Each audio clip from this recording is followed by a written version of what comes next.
Okay, I'm glad to be here at the Daniel Rothbart, flanked or surrounded by these uplifting, optimistic sculptures afloat on some journeys whose narratives I won't attempt to describe here, but will simply bring some of my work to bear as counterpoint to this watery extravagance. So here's a poem I finished this morning. I don't know if it's finished, but I tried. It's called The Almost River. Vagaries of nightmare, grotto or estuary, Hudson River's version of Ile Saint Louis, restaurant come houseboat as if in Woodstock, haute bourgeois hippie enclave. Radical discovery that there are beach hamlets within New York City, areas like Sausalito or Capitola near the Christopher Street Pier, Icelandic hamlets of private homes and cake shops. Gradually pile up the orifices to seek once again unconsciousness. First step is to conquer shame and reacquaint myself with a vacuum. Wanting periodontist to lean against my arm, but not press too hard against my eyeballs. Salt amid capers. Hail, river, hail, town beside the almost river. Hail everything that floods the soul when it dares call itself handmaiden of the almost river. Here is another poem that I finished this morning for this occasion. I was looking for watery poems, and I found these two, and I wanted to finish them for Daniel. This is called Flint, Flint Intercourse. House fringe valley I tried at bedtime to describe. Panic before bedtime because I can't describe the suburb's grotto fringe. Blue tiled house on West Side Highway, secretly cheap, available. To steal a covert lost 3 decades ago. And the river activity of this mind rubbing flint against itself. Flint, flint intercourse, a match, enjoining a match to stop burning or to start.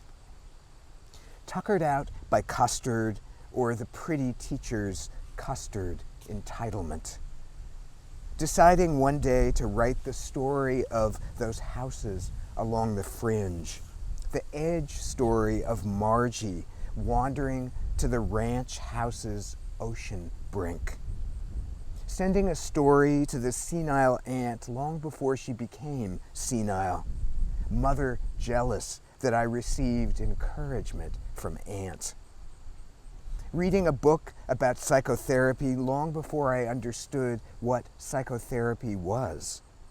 A high enough crotch, code simulating or disguising a crotch.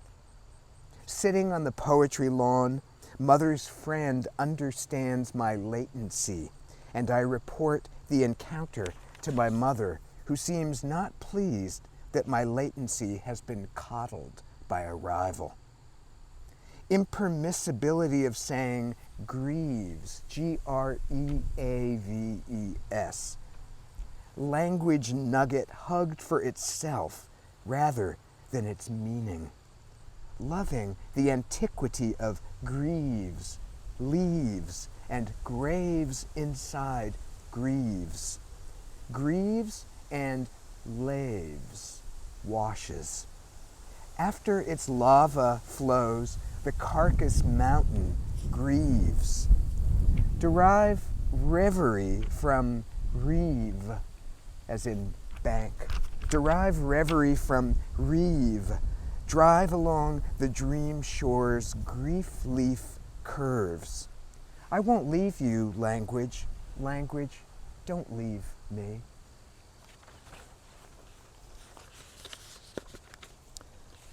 And next, I'd like to read a longer section from the third volume of my Trance trilogy. The title of this forthcoming book is Ultramarine, and it's the sequel to the first two volumes, which were the Pink Trance Notebooks and Camp Marmalade. And so this is notebook number 35 from Ultramarine, and it's sort of the thematic center of the book, and it focuses on the color, or it touches on at the end, the color ultramarine. And I don't think this is ultramarine, and nor is my shirt ultramarine exactly, but we are I think here somewhat in the space of the ultramarine. So here it goes. It's a series of kind of nuggets or koans or aphorisms, each separated by a horizontal dash on the page like that. So none of these little fragments need be seen as connected to the one that follows or precedes it. Unseen ultramarine. Siggy Freud urinating on the fire to create civilization. Urine and the primal horde of guys. Low POV shot of incest campfire with urinating Ur-fathers. I'm 3 years old, looking up at civilization's hoary, full-bladdered originators. Freud almost ran me over with his station wagon outside the sunny cafe, where the man who can't walk eats his breakfast every day and at lunch holds court over the lascivious typesetters. Be more open-minded, egalitarian, generous toward the non-hot. Don't hubristically strive for hotties. Would rather get a Pulitzer than be a dom, but I'll never get a Pulitzer, so might as well be a dom. An easy way to be victor in my triumphal carriage, faux Napoleon of the moated Grange. Fathers retaining their fatherly voices when they speak to their young sons.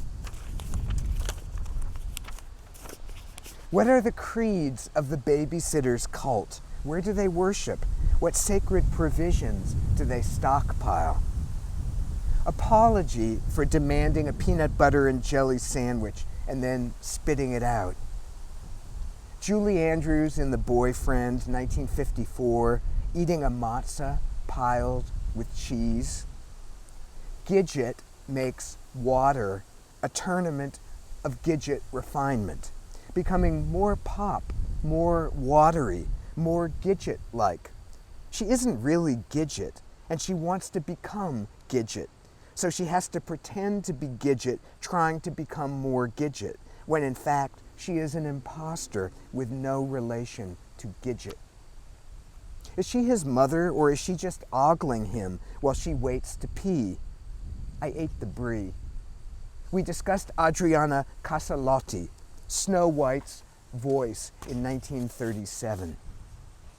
Shrimpy guy in North House bed, sophomore year, my foot on his crotch or his foot on mine, led to nothing more. Trump bombs Syria. Kid singing about marigolds in 10th grade when marigolds were a fad. Everyone was singing about marigolds. His arm hair had grown back, obscenely demonstrative rivulets, proving their unparaphrasable point. I didn't finish my pierogies. YouTube is the torn place. A movie theater can be the torn place. How to tear is the question. Rip, shred, diversify. Make a single object two objects by tearing it. Don't tear it completely. Make the tear superficial. Kid's orange plastic button lying orphaned on the floor. Kid doesn't even notice the orange plastic button. Again, I become, through repetition, the only one alive to love the orange plastic button abandoned publicly on the agora floor. worthless place to roost. Piercing, we are the impossible fog. Are we impossible, or is the fog the culprit, if impossibility is a crime? I want mommy now, the little kid says, and the father says, you could die. Appalling force the air maintains. How is smoke torn? Difficult buttocks in a balmy spring. Differentiate celestial protuberances. The promiscuous unseen. Qui, C-U-I-T, qui means cooked. Is promiscuity the uncooked promise, or the cooked promise, or the raw Prometheus, or the umami Prometheus? Gloaming, says Didion. Brown, weed plain, desolation, as if my grandfather had given me this river book. Tittering falls, or Titicut follies. Dreamt of being nude in a bath with father. Skinny waist, butt predominating, strangely S-shaped body, green sludge. Hillside house I rhapsodized when my ideals were high. Tunnels and kumquats, my reflection in ashtray's closed lid. Smoke cloud and then jump cut to suit, tie, rope, zebra, the stripe foregone and babysat for. To babysit a stripe with no intention of aiding the stripe, to lie bleeding on the pavement because your stripe is amiss. Columbarium grotto divests cloud. Surge of desire for arm video the drowsing neighbor watches. The school bus's attitude toward destruction it causes. River hut ignored by wild rose.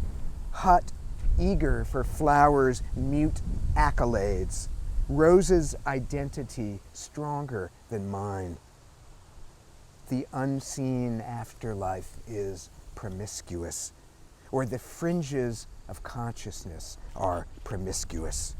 Tomorrow, say more about why the unseen is promiscuous.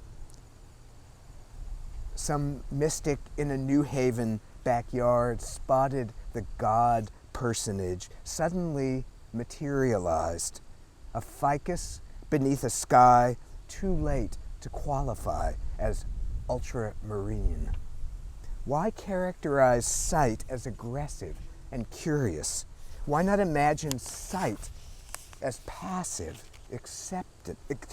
why not imagine sight as passive, expectant, accepting whatever bounty is thrown to its cur soul?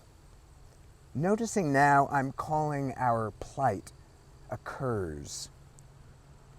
Cur, incurious, because to seem too curious would offend the sky we hope will return to the ultramarine that precedes absolute night.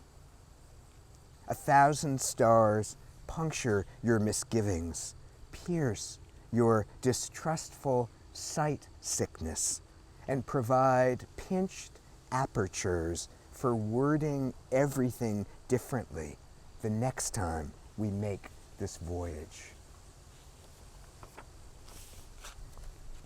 The next time we make this voyage. So now I'm going to go back to some earlier poems.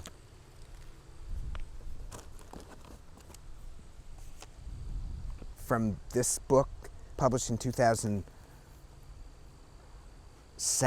I think 2000, or was it 2006? 2006. Best-selling Jewish porn films. And I'm going to read 3 tiny poems that are watery. This is called Movies Ending by the Sea. And I was probably writing it inspired by maybe La Dolce Vita, or maybe 8.5. I think 8.5, Fellini's 8.5, ends by the sea or by a river or something. So here we are, movies ending by the sea. No one understands. I want negation. And what of my mother? Didn't she discover me? Didn't she fold bath towels and washcloths? Is it too late to enroll in a great books college so I can torture myself with erudition? Many movies end with seaside scenes. I starred in a maritime documentary depicting small boats versus large, sailors within sailors, a must-see, though not about prose or poetry, mostly about truncation, a variety of valor, like not getting out of bed. Someone in the screening room stuck up for my mother, said not nice things about her son. Where is his appetite? Please pour a petite geyser of flattery on my forehead. I lack emotional thoroughness, hence the sea's sidereal farewell. Now a very short poem called "O Homes Across the Bay." There are no houses across the bay here, but I feel that threaded through some of what I've read tonight, particularly the first two poems, was this dream that I've always had and that I had again last night that involves a body of water within a metropolis like New York City along the West Side Highway. There's this dream, there's a body of water like a beach suddenly in the middle of New York City, and there are houses that I never knew about that are affordable, like nobody's just even bothered to look at them, and they're right along the beach, like that house where Daniel and Francine's house across the street, and this fantasy of this sudden bounty in the middle of a metropolis, of a body of water, and houses like Positano suddenly. And I had that dream again last night. And this poem from 2006 or before is also about this dream. And I must say that when I ride the train, or when I used to ride the train from New York City to Hudson here, there are times that you see houses across the Hudson River or in weird corners of the Hudson as it's curving, and you say, who lives there? Are they affordable? Maybe this is some like kind of undervalued grotto with these little kind of hippie Sausalito houses. I mentioned Sausalito in the first poem. It's that kind of fantasy. I grew up in the Bay Area, and we would sometimes on the weekends go to Sausalito and see the houseboats. And I have this kind of romantic notion that there's this world still where there's just like a canal and there's just these little houseboats. So it's everywhere in my poems and fiction, and everywhere this dream. So this is called "O Homes Across the Bay." O homes across the bay, quiet, manly homes, bear with me. I see daffodils on your front lawns, grape hyacinths too, forsythia, delirium tremens, banquets at stingy taverns, and then returns with mother to the neat and single room. Attentions given to potential girlfriend, her praise tattooed on my left arm. And finally from this book, Water Music. Let's regain the simplicity of Jello 1, 2, 3. Lonely Polish airs, Dear John letters to nerve-damaged cadets. I smell my grandfather Joe's pipe tobacco in the elevator as I ride down to the damp basement. He's been dead 12 years. Summer. Time to drown my senses in the souk's convolvulus.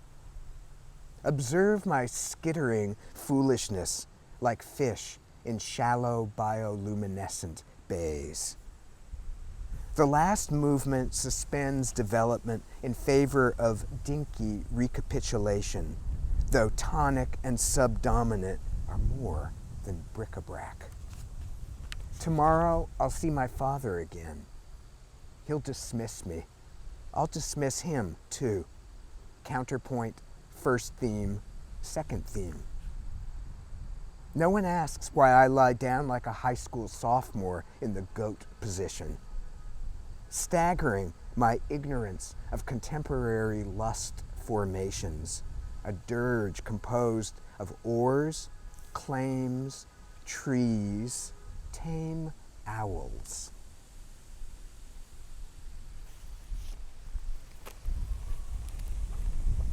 And my newest book, Figure It Out, has threaded through it assignments to the reader for kinds of art or living or writing you could do. And I've just picked a few of these assignments to give to you now. So here's 2 paragraphs from the title essay, Figure It Out. These are assignments to you. Get rid of guilt. Find a place in the out of doors to bury your remorse. Take a shovel, if necessary, and dig a small hole for your guilt, even if the hole is in the middle of a public park. Ceremonially deposit your burden in that hole and then throw dirt on top of it. Another assignment. Notice your own tendency to shift quickly from divine source of vivacity to foul-smelling dirt clod. Wonder if that speed of transit from vivacity to dirt clod is itself a normal human tendency, or whether it is a peculiar and changeable feature of your own temperament. And now, one assignment from an essay called Making Marks, which is composed of assignments that I gave when I did a little walking tour for Todd Shalom's Elastic City Walks, and Daniel Rothbart, the artist here, was at that walk. And so here's one of the assignments that I gave that assembled throng. Hunt for omens that will catalyze or predict the directions your creative endeavors will take in the coming year. We turn an espied detail into an omen by over-investing in it, over-interpreting it. Surplus cathexis ennobles the detail and makes it an omen. That's why we're walking tonight, to ennoble. Are there omens in the flower bed? And listen, imagine that you don't know that those are by Daniel Rothbart and that this is a public art installation, and you wander here and there are these personages afloat on the water. They would be omens, but you don't even need something as fancy or aesthetically refined as that. I think that the blue bench, you can't see it, it's off camera, but there's this beautiful turquoise bench kind of in the middle of nowhere on this little hill with a stand of I think they're pine trees or something. And this blue bench is so incongruous and signifies so much. Signifies waiting, expectancy, generosity, blueness, the invitation of turquoise. So here's from the essay 12 assignments in Figure It Out. Here are 3 more assignments. Begin to collect objects of a certain kind, matchbooks, pennies, empty Kleenex boxes, or something more beautiful, esoteric, captivating. After you have collected enough specimens, whenever you believe that point has been reached, write a brief inventory of the objects. Describe an ungenerous or unkind act you have committed. The act could be merely verbal. Take a pair of scissors and cut out, very quickly, some random shapes from found pieces of paper, cloth, plastic, or other flexible materials.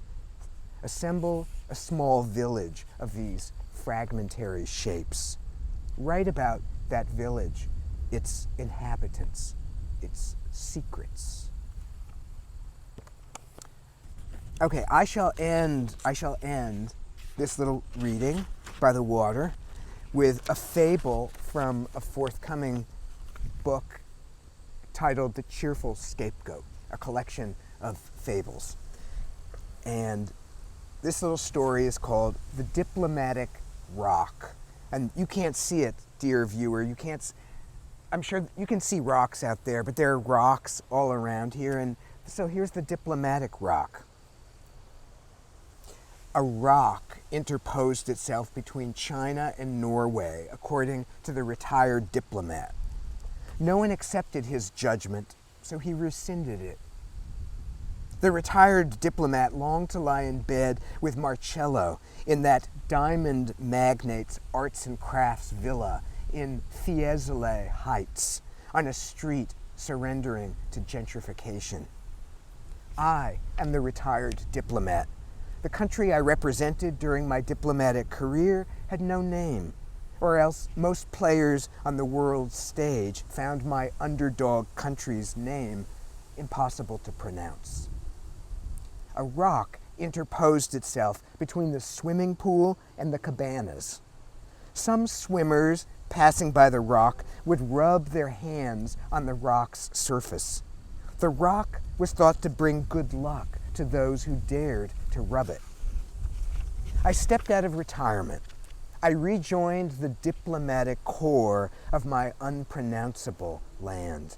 I exited cabana number 4, the cabana most shadowy, most compromised, most overstocked with terry cloth towels and mildewed slippers, and stopped en route to the pool at a bewildering rock, as tall as a child, as wide as a fire hydrant, as gray as a painting by Whistler.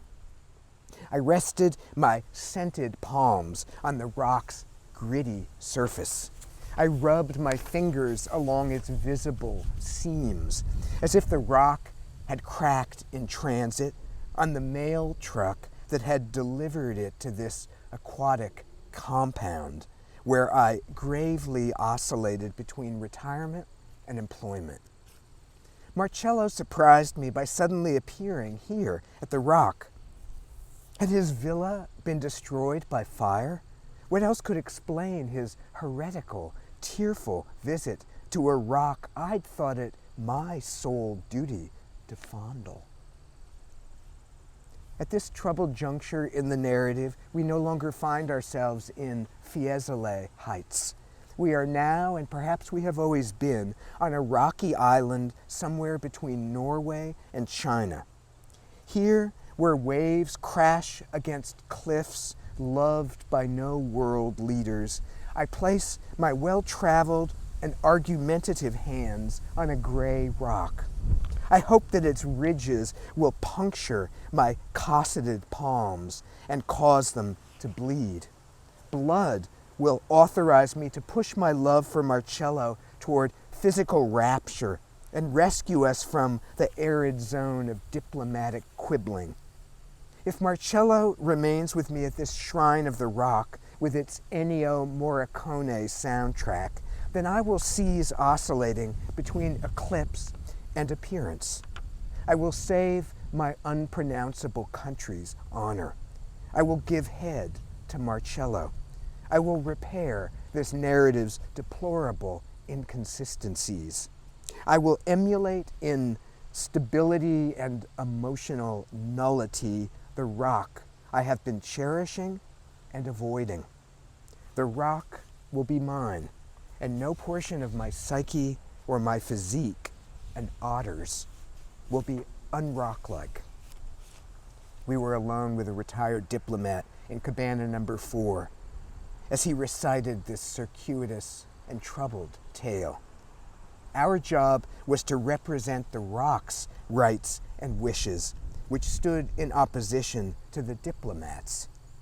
Nausea and obligato accompanied us as we ministered to the diplomat and protected our rock clients' rights.